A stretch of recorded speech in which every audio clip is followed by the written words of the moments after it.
Good afternoon, YouTube. CKAN here, Clutch Kicker Nation, bringing you this unboxing of Harbor Freight transmission jack.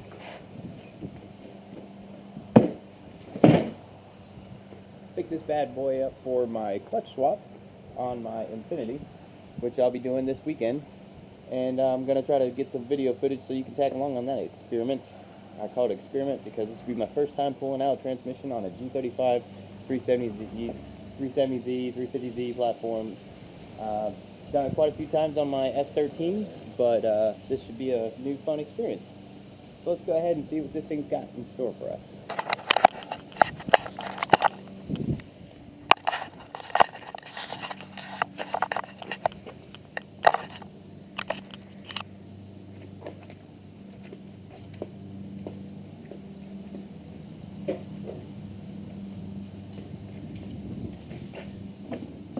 I've always wanted one of these, but I've never decided to actually buy one because I never really need one. The transmission on the 13 isn't really that heavy, and I've been able to get it out myself every time I needed to remove it. So let's see what we got here.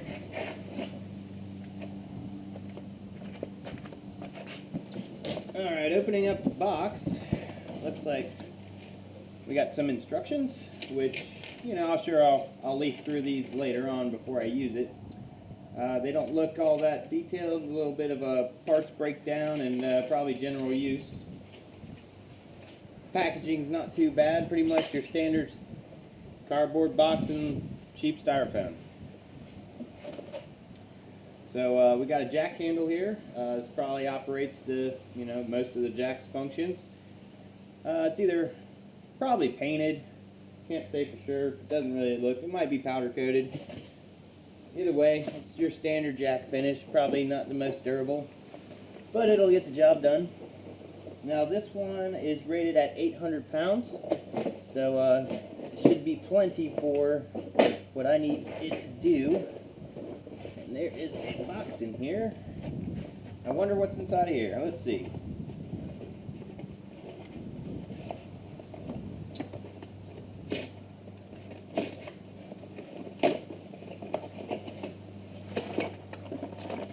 Looks like some brackets for strapping down the transmission on the top of the jack, and some chains and hardware. And now what looks to be left is the behemoth jack itself.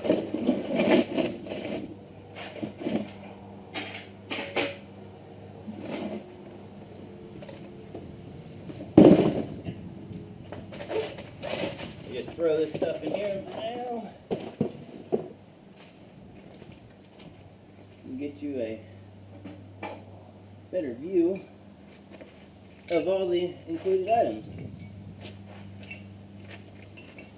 The paint on the brackets looks pretty cheap, but I'm not gonna lie, for just under 150 bucks with the 20% off coupon, I think it'll get the job done just fine. So there's some scratching on the faceplate I'm not really worried about. Looks like it's got a couple Zerk fittings for some kind of maintenance service, greasing. Try to keep the jack from binding or anything like that so it operates nice and smooth.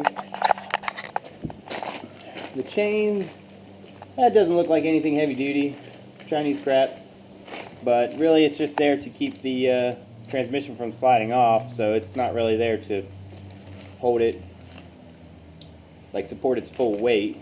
The jack will do all that. Without looking in the instructions, looks like you can articulate the plate with some knobs here for different angles, which is nice. You never know the type of situation you might be in with just different transmissions that may not be flat, or may just due to tunnel design or whatnot need a little bit of angle changes. Gives you some options. Alright, so let's see here, looking at this instructions, let's see, the maximum height is 24 inches, 24 3/8 inch. The minimum height is 8.5 inches. It says it can tilt 55 degrees forward, 8 degrees back, and 26 degrees side. 800 pounds rated. As with all these jacks, it shows a bleeding procedure, which is good. It'll probably be best to bleed it before use. So yeah, let me put this puppy together and then I'll bring you back. Alright, so I went ahead and opened up all the packages, including the hardware and everything, and I'll give you a shot of what it comes with. Alright, so it looks like it comes with 4 bolts, 4 washers, the chain, and a bolt nut and 2 washers to fasten the chain to the actual jack. Now the plate is threaded, and it looks like, if we come over here, looks like there's 2 sets of holes depending on the size of your transmission. You can either use the smaller inner square or the larger outer square. So yeah, that gives you some more options for different transmissions. And then it looks like here, according to directions, is where you mount the chain, and then you would wrap it over and hook the chain into this this bracket right here, so that you can lock in with the chain over the thing, over the transmission. So according to it, it says to just take your plate, which looks like these can swivel, so that once again is nice. Helps with installation because you can't really install it wrong. So it looks like a bolt and washer, and then you just screw it down on each corner that you want to use, which since the G35 is a fairly big transmission to start out, I'm going to go ahead and throw it in the larger dimension holes so that hopefully it'll save me some time when I actually go to pull this thing out. I won't have to make an adjustment. But I won't know until I get underneath and actually try to put the transmission on here.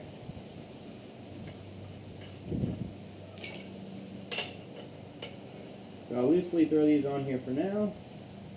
Get some tools and tighten them up in a minute.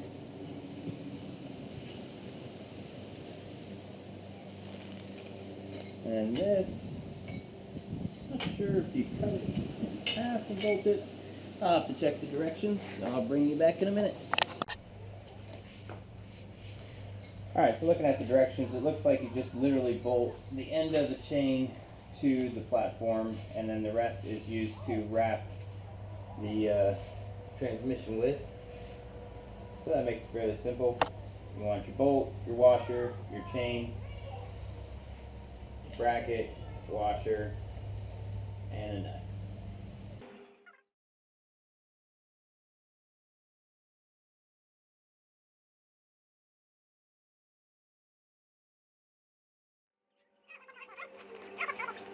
Very important. It says important, so it is very important. Before first use, remove oil fill plug, check hydraulic oil level and fill to 1/4 inch below the fill port as needed. Replace fill plug, thoroughly test jack for proper operation, and it shows you where the fill plug is. And sadly, that is not the best picture. So let's look at this here and see. The fill plug appears to be located forward of the release handle. So here's your release handle. It looks like this is your fill plug, which is just a rubber little stopper thing. And as you can see, it squirted. You can't really see it, but there's fluid in there, so it looks to be filled sufficiently. And it's kind of awkward where I need some more accessories for my GoPro, so I don't have to hold the thing the whole time. But yeah, so I guess you just need to verify you actually have fluid, hydraulic fluid in there before you start operating it. Otherwise, you're probably not going to get very far. And I'm not going to lie, this is a bit of annoying to get in there. Kind of going to pinch the side of it.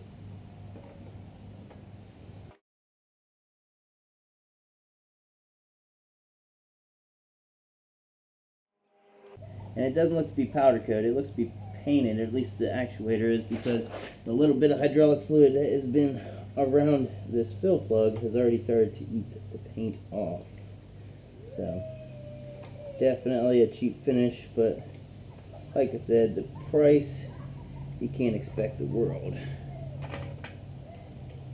I will say that in my years of working on vehicles, and I'm sure many of you can attest, I've never really had much issues with Harbor Freight's jacks. Most of the time it's been pretty reliable. I have had one, I think it was a 2.5 ton or 2 ton larger frame jack, aluminum race jack.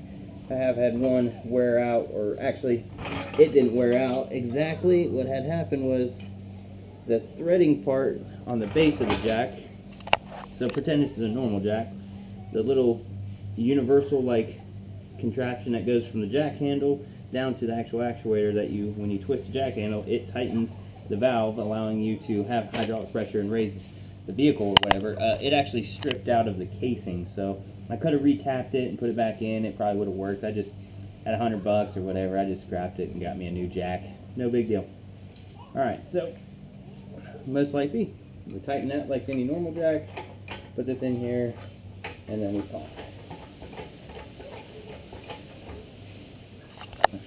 And here you can see, we'll go ahead and raise it up. And of course I'll go through the whole bleed procedure before I use it on my transmission, because, you know, I want to make sure that it's safe to use while I'm underneath the car. Alright, so that appears to be max height, which that is pretty damn close to whatever it said, 25 inches or so. Let's go ahead and measure it from the ground. We're a little bit over 25 inches. So